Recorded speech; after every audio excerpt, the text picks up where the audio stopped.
क्या आप मानते हैं कि पैसे से पैसा बनता है?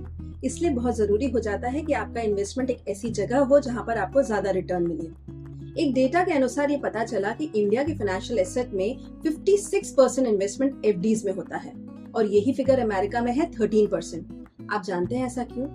एफडी के अंदर एक फिक्स रिटर्न मिलता है तो हमारे को एक मेंटल पीस रहती है, लेकिन क्या आपने कभी सोचा है कि इन्फ्लेशन और टैक्स दोनों ही इसके रिटर्न को कम कर देते हैं?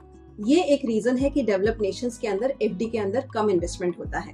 एक ऑल्टरनेटिव ऑप्शंस है इक्विटी म्यूचुअल फंड्स, जहां पे आपको इन्फ्लेशन बीटिंग रिटर्न मिलते हैं। और लिक्विडिटी के पैरामीटर पे देखें तो एफडी में एक लॉक इन पीरियड होता है और अगर आप प्री मैच्योर एफडी को ब्रेक करते हैं तो आप पे पेनल्टी लगती है, जबकि इक्विटी म्यूचुअल फंड के अंदर लिक्विडिटी के लिए फ्लेक्सिबिलिटी होती है, आप कभी भी पैसा निकाल सकते हैं।